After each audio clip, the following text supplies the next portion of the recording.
Dos y tres. Hola. Eso, por eso. Una, dos y tres.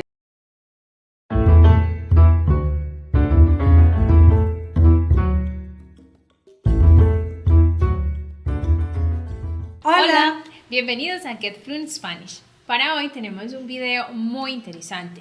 Vamos a corregir algunos errorcitos que los estudiantes cometen mucho. Sí, eso es correcto. Vamos a estar hablando de algunas cosas que los estudiantes repiten y sin embargo no son correctas gramaticalmente hablando. Así que sin más preámbulos vamos a empezar para que empiecen a corregir su español. El primer error con el que vamos a empezar es un error que cometen muchísimo los estudiantes y es usar la palabra casi con el verbo en pretérito. Cosas como casi me caí o casi llegué tarde en español son incorrectas. La razón es porque el pretérito funciona en español para describir acciones que terminaron, que se realizaron y se cerraron. Entonces, por definición, la palabra casi, almost, describe una acción que no terminó de realizarse. Casi sucede, pero no sucedió. Entonces, no podemos usar pretérito. En estos casos, usamos verbos en presente. Casi me caigo, porque no me caí. Entonces, casi me caigo o casi llego tarde, pero no llegué tarde. Entonces, casi más presente, no pasado. El próximo error común es usar gerundio después de palabras como cuando o mientras. Ella estaba trabajando mientras cantando. Nosotros vamos a usar la conjugación del verbo dependiendo del sujeto y el tiempo que estemos hablando dentro de la oración. Entonces, ella estaba bailando mientras cantaba. Exactamente.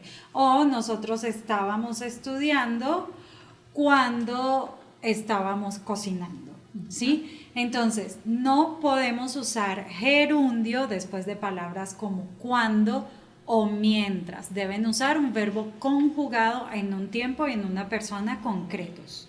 Sin embargo, otro error que cometen mucho es no usar gerundio después de los verbos seguir y continuar. En ese caso, nosotros sí usamos gerundio. Nosotros podemos decir seguir hablando, continuar estudiando, porque el gerundio hace referencia a acciones continuas. Y con el verbo seguir y continuar estoy perpetuando la acción. Por lo tanto, el gerundio es correcto. Y obligatorio. El siguiente error que cometen mucho los estudiantes es usar el verbo aprender como sinónimo de darse cuenta. Y en español los dos verbos no son intercambiables. Para nosotros usar el verbo aprender necesitamos tener un proceso de aprendizaje.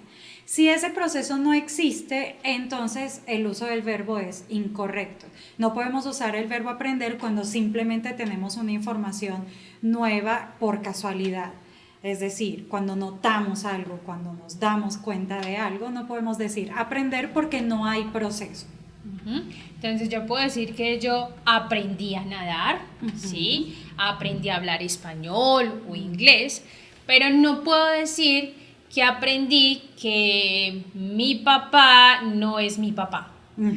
Ahí no hay aprendizaje, no hay proceso, es una información que llega de repente.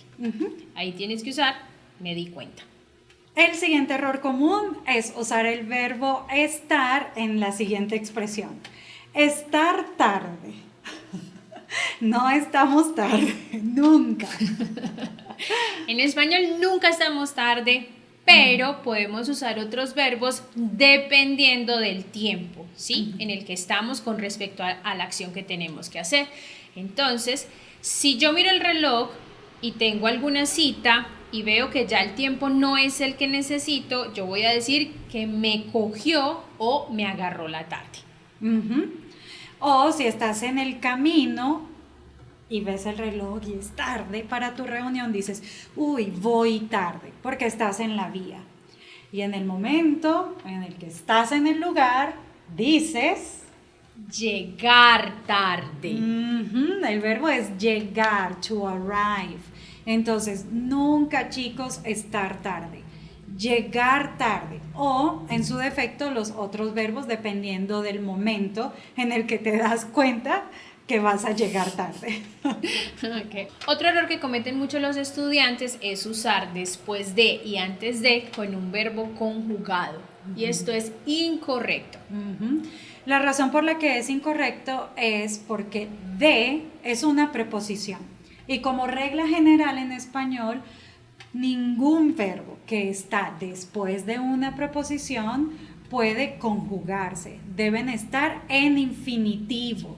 Entonces, si de es una preposición, no puedo conjugar el verbo que está inmediatamente después.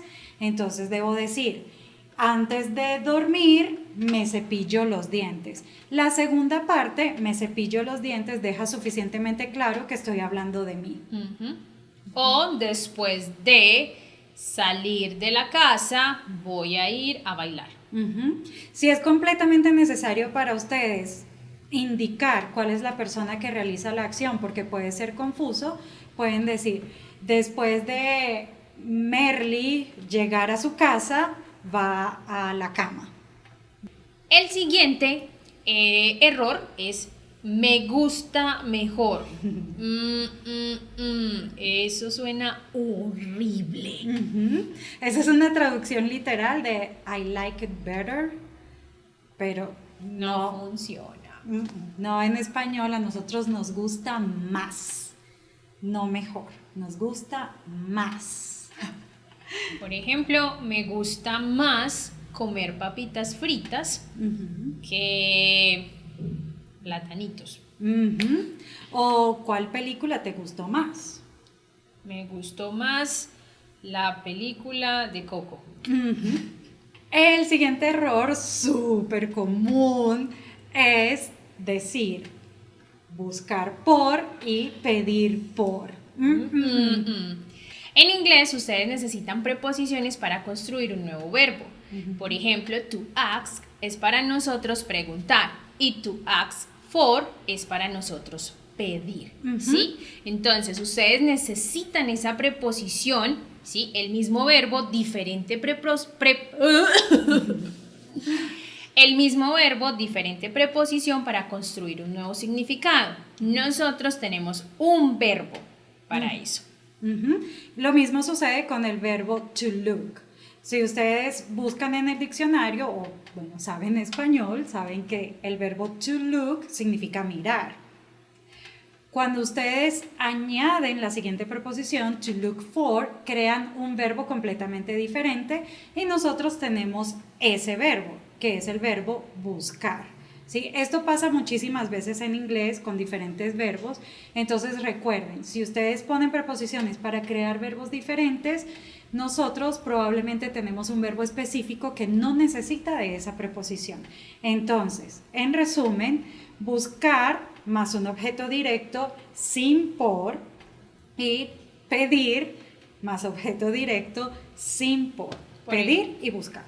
Por ejemplo, busqué un hotel para la próxima semana que voy para Cartagena o pedí una gaseosa en el restaurante. El siguiente error que cometen mucho los estudiantes es usar las oraciones de tipo impersonal, ser más adjetivo con la preposición para. Por ejemplo, es bueno para comer frutas todos los días. O es interesante para hablar 2 idiomas. No. La razón por la que los estudiantes cometen mucho este error es porque sienten una necesidad de traducir la preposición to que encuentran en su frase en inglés. It's good, it's good to eat fruit every day, or it's interesting to speak 2 languages. La preposición para significa in order to. Entonces vamos a tratar de ponerla dentro de las frases. It's good in order to eat fruit every day. No, ¿verdad? No suena bien. Tampoco suena bien en español. Ese to que ustedes quieren traducir tiene la intención en inglés de crear un verbo infinitivo porque esa es la forma en la que se hace en inglés. Si yo quiero traducir comer, en inglés es to eat. Si yo quiero traducir correr, entonces en inglés es to run. Entonces, si la preposición to no significa in order to, entonces no podemos traducirla como para. Entonces, estas oraciones deben decirlas de la siguiente manera: es bueno comer frutas todos los días, o es interesante hablar 2 idiomas. Un error que cometen mucho los estudiantes es decir cosas como 2 años pasados estuve en Cartagena, 2 semanas pasadas fui a Francia. Eso no funciona en español. No, la forma correcta de decir eso es: hace 2 semanas estuve en Cartagena, hace 2 años fui a Francia, exactamente. Entonces, no decimos un día pasado, una semana pasada, 2 años pasados. No, chicos, para eso tenemos la palabra hace, que significa ago. Cuando nosotros usamos pasado, decimos la semana pasada, el año pasado, ¿sí? Pero no podemos usarlo con periodos de tiempo. Bueno, chicos, esperamos que este video sea muy útil para ustedes y si cometen estos errores, hoy mismo van a empezar a corregirlos. No olviden seguirnos en nuestras redes sociales @getfluentspanish.com, donde tenemos tips muy buenos para corregir el español y aprender nuevas cosas, y nuestra página web www.getfluentspanish.com. ¿Sí?